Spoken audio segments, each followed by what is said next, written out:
Mr. Arnold, can you talk a bit about how this whole project came together? Well, I have been fascinated by this part of the world for the last 20 years. I was very familiar with Africa, which was a big shock in my life when I discovered it 40 years ago. And I did several movies in Asia. But in between, there was this part of the world, Arabia, still full of mystery for me and memories of my childhood with those paintings, Orientalist paintings, with you could smell the flavor or the scent of incense and the so-called perfumes of Arabia. And then I decided to visit those places and take vacation in those places with my family. And I discovered a very, very different world of the one I was expecting. I was expecting something close to what I was reading about. And I discovered a lot of sweetness from the population and also a pain in the heart of most of the people living there, feeling that they were not seen with the dignity they feel they deserve. And it broke my heart, frankly. Therefore, I've been looking for the right subject for several years, was offered a number of projects. And one day, I met my friend Tarak Ben Ammar, who's an old friend of mine, who is of Tunisian origin. I asked him to help me on one of the projects, and in order to help me, he gave me this novel. I read it while I was in vacation in Oman, among the dunes, and I called him back. I said, this is a great movie with great characters and the themes for which that I love to put on screen. Usually the theme of a young person being transformed by an event where this person can discover a civilization or a culture that is not his. So once, I'm right down my alley in this kind of movie. Plus, it had the scope that is missing in so many movies today.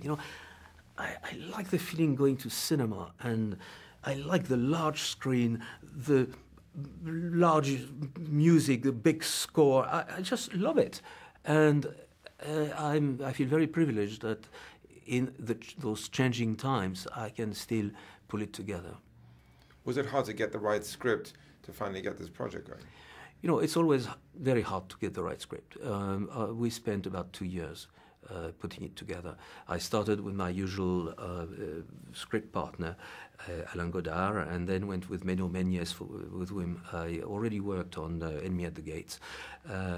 He's a European, but with a long Hollywood experience. He did several Spielberg movies. So with the three of us, we share this taste for a large subject with large characters and large movies on screen. And it took us, I think we did 17 different versions. Very important to get the right cast, and you definitely did. Can you talk a bit about that whole casting process and how you came up with the right names for each character? Well, what I wanted was to make sure that I would recreate on screen the diversity of the population of this part of the world.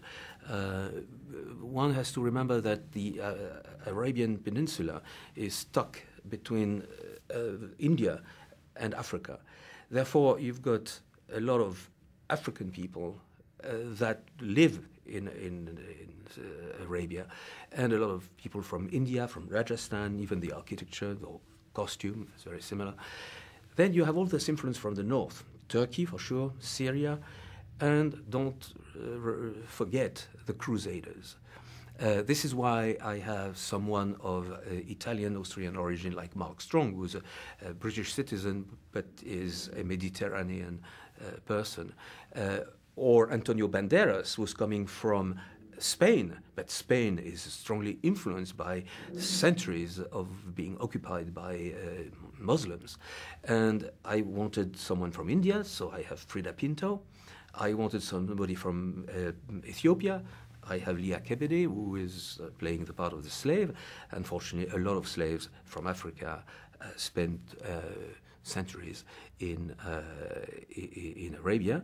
And of course, the lead actor is my country fellow from Algerian origin, Taha Rahim, one of the best young actor of our generation, of his generation, sorry, and who is playing the part of this young prince. Prince that starts as a librarian and ends up as a king. It's really, the film is his story with a lot of other things going on. How do you see that evolution and that arc of that character?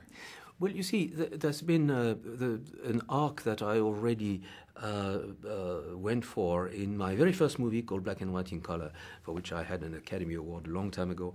It was a story of a young student, a geographer, lost in the middle of Africa, and who becomes a general of a small army that he creates. So it's almost the same theme. Here we have a young prince who's been given as an hostage when he was a kid by his father, who lost the war, to another sultan who educates him. And then, because of the discovery of oil, a conflict ensues. And then this young man is pulled between his two fathers, and ends up fighting the father he liked, who was nice with him, his second father. So I like those very classical dramas. Plus, you know, personally, I also had two fathers. So I know what it is to have, to be split between two conceptions, two ways of seeing the future and life in general. Those two ways and those two characters, really, it's the split, and that's one of the big themes of the movie, is the struggle between tradition and progress, right? And you know, this is at the heart of the Middle East unease. What do you do with your identity when you are so much into the commerce of a product that it's not really something that you invented? That's what we see in the Middle East today, is this incredible discrepancy between those huge cities of the Emirates and the despair of people with no jobs, where you see that the riches that are coming from this treasure that they have under their feet doesn't make a lot of people happier.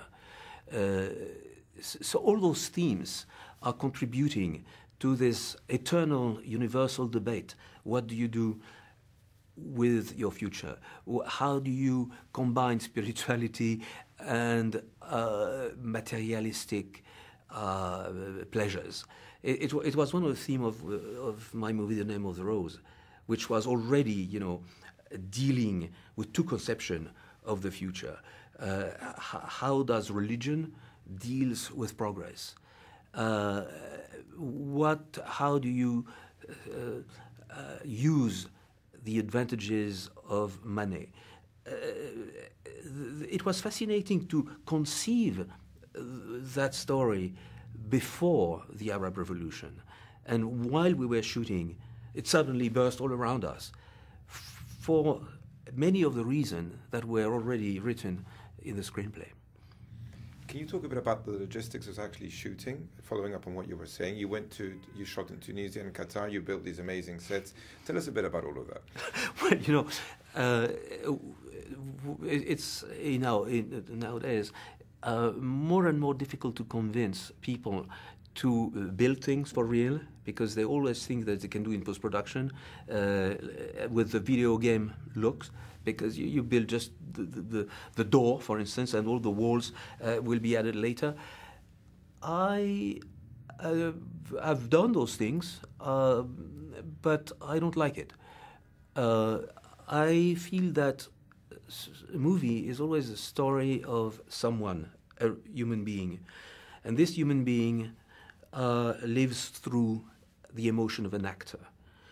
If the actor is not dressed properly, if he's not in a set that inspires him something, if he's not in the proper light, he's not good. Even a great actor. If you ask him to play in front of a blue screen or behind a blue screen, it doesn't work for me.